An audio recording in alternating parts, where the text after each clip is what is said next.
In search of a financial opportunity to pay off student loans, a young Black American woman moves to South Korea to work. As the author, Bootsy W. recalls culture shock and fun adventures in a country far from home. She's also faced with anti-Black racism and featureism, quickly learning that white supremacy is practiced not only by whites, but by those that are categorized as people of color. Based on her 10 years of living abroad, the book, Ago Igo, compares and contrasts Korea versus the United States on subjects such as code, communal living, racism, effective protests, global alliances, warrior class, music, political correctness, health, aging, money, and the coronavirus. This blunt memoir is uncomfortable, humorous, and educational. Help fight propaganda and mainstream agendas by picking up a copy of Ago Igo on Amazon.com.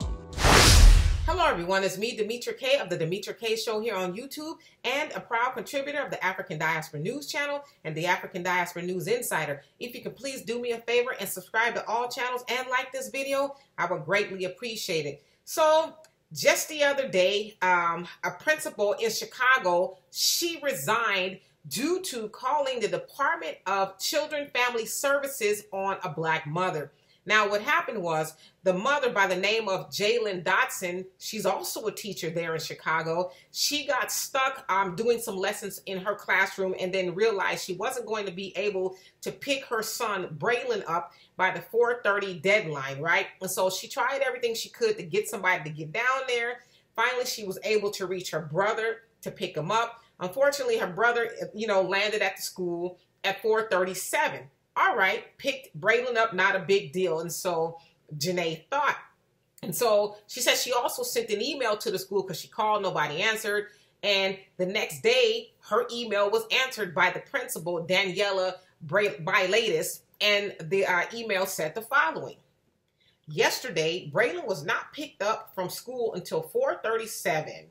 I am empathetic to the challenges of balancing work and family responsibilities.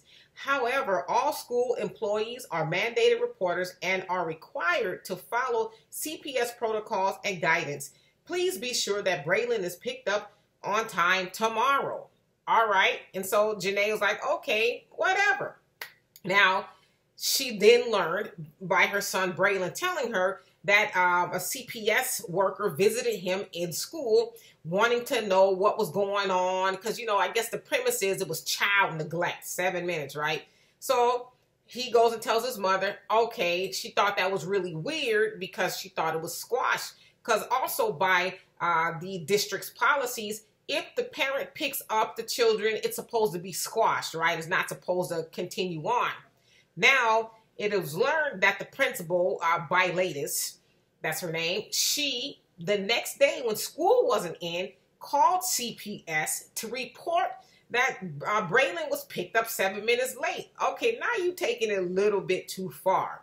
Now it goes even further when the day after Braylon was visited by the CPS worker at school, he and his mother was visited by one at the home. So she said they were asking him all kind of questions and things like that. Again, the premise being child neglect.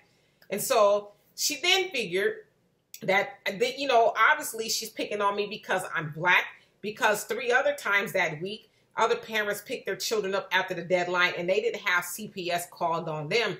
And so Janae said the following. So that's when I realized she doesn't apply the so-called protocols to everyone. I realized the only difference between me and everyone else is that I was Black. And so it sounds like the school and everybody is behind Janae and sympathizing for what happened to her. So the principal resigned, taking a job somewhere else where she says is not in education, and good. It shouldn't be in education. But what a horrible, hateful woman to try to put that Black mother into the system behind her child being picked up 7 minutes late. What a horrible individual, and she should never be around children again. And they also said in 2020 she was in trouble for persuading a female student, not to report that she was inappropriately touched by another faculty member there at the school in Chicago. So hopefully she's done with forever in education. Anyway, for more insightful commentary, please subscribe to this channel and my channel, The Demetra Kaye Show, here on YouTube. Peace. Hello, everyone. Please make sure you subscribe to the African Diaspora News Channel app on these platforms.